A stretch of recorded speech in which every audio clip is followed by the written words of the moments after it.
Hey guys, I'm Zesty. Thanks for coming to my channel where I show you how to make my favorite recipes and DIY. Today I'm going to be sharing with you guys how to make my delicious apple crisp recipe.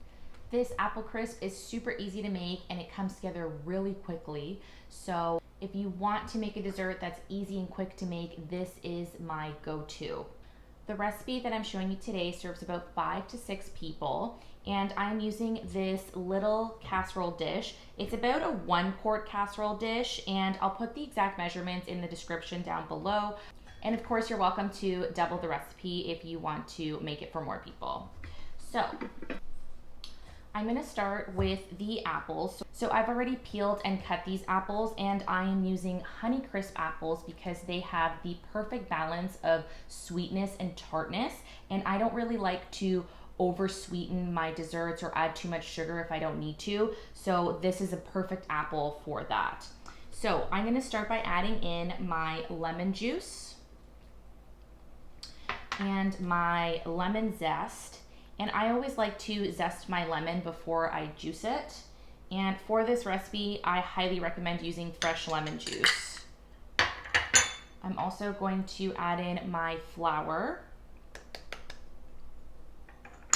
And I have here some pumpkin pie spice and some cinnamon. I love using pumpkin pie spice for this because it has some extra spices in it that really go well with the tartness and the acidity of the apple.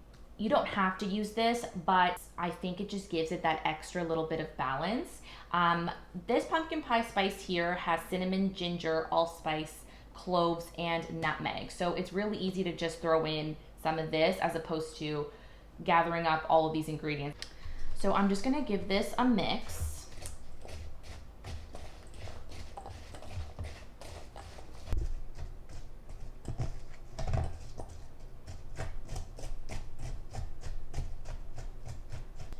And you want to make sure that the apples are fully coated in the cinnamon and the flour and everything that you just put in, basically.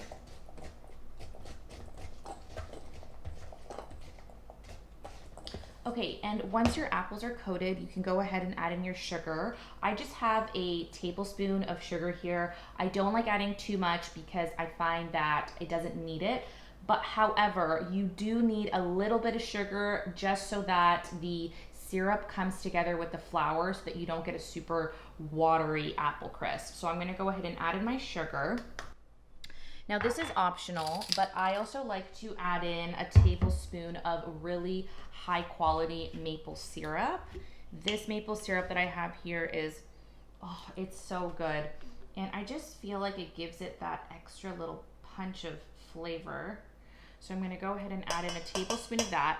If you don't have maple syrup or if you don't wanna use it, you can go ahead and just double the sugar. So you can go ahead and add in an extra tablespoon of sugar or maybe just half a tablespoon of sugar. Okay. And I'm just gonna go ahead and mix that together.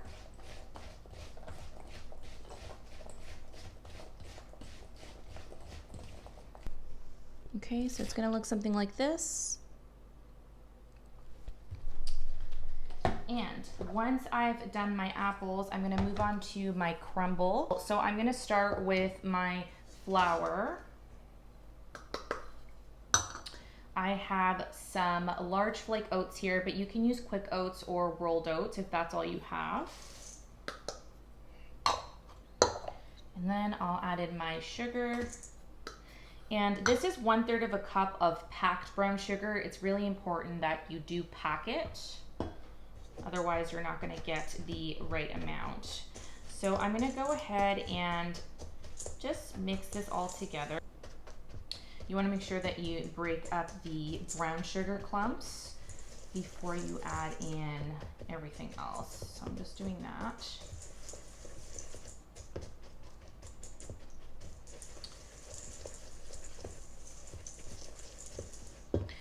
Before I add in my butter, I'm also going to add in my baking powder and my cinnamon.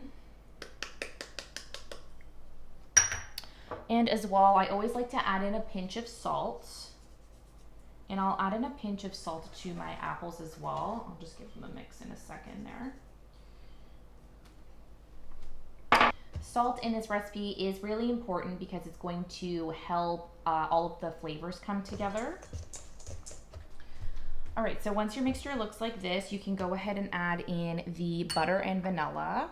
And the vanilla is optional. You don't need to add it if you don't have any, but it does enhance the flavor a little bit, so I always like to add in just a little bit.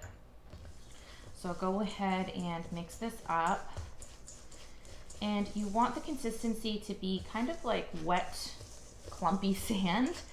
So you don't want to see any more dry bits. You do want this to be kind of fully coated in the butter mixture. So go ahead and do that. This smells so good already. Okay. Okay, so your crumb coat should look something like this.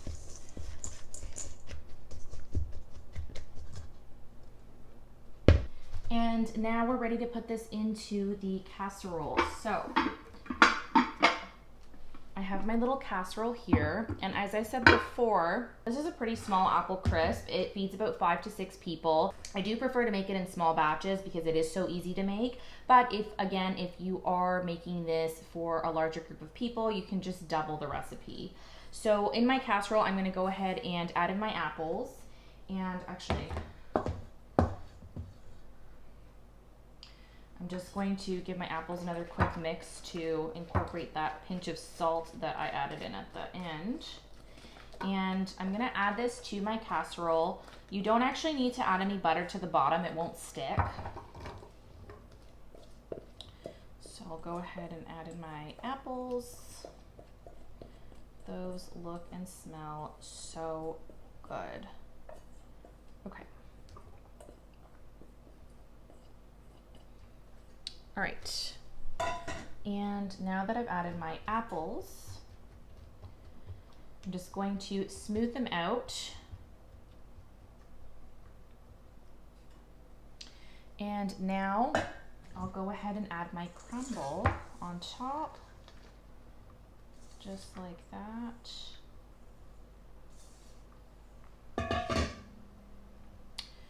And you just want to make sure that the crumble is coating the apples completely all the way to the edges here. You don't have to press down too much. You just want to make sure that there is an even layer of it.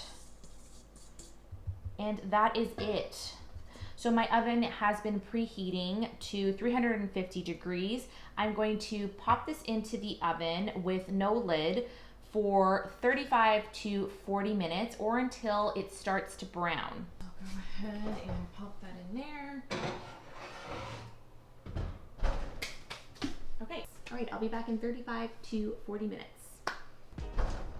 All right, so my apple crumble is all ready. I just took it out of the oven. So it's been 40 minutes and this is what we have here. If you are looking for a more golden crust, you can leave it in a little bit longer. This is how I like my apple crisp. It is super fragrant. I know that with this 40 minutes of cooking time, the apples underneath are gonna be really tender and delicious. So it's really important in this step that you loosely cover this for about 10 minutes before you cut into it, because you do want all of the juices to settle in and come together. Otherwise, your apple crumble is gonna be really watery when you cut into it. If you don't have a lid for a baking dish, you can just use some aluminum foil to cover it. I'm just loosely covering this so that some of the air does come out. Okay, so my apple crumble has been sitting for 10 minutes. It's still warm, but it has had some time to set. So I'm just going to serve myself some so that you guys can see how beautiful it looks.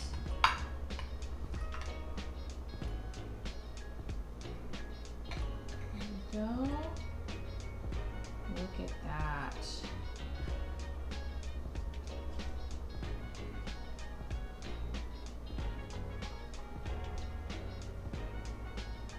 Okay. This looks so good. And I really do believe that this is best served with some vanilla ice cream. So I have some really good quality vanilla ice cream here that I'm just going to top this with.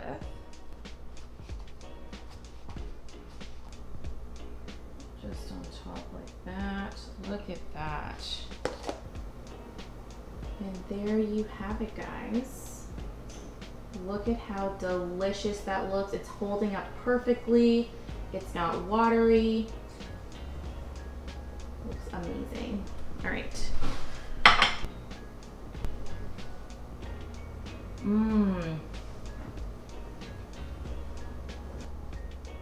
It has the perfect balance of sweetness and tartness. It's not watery. The texture is great. You guys are gonna absolutely love this. Anyways, guys, thanks so much for watching this video. If you've enjoyed the video, make sure to give it a thumbs up. And if you want to see more videos like this, you can subscribe to my channel and hit the bell to get notified every time I upload a video. See you guys soon.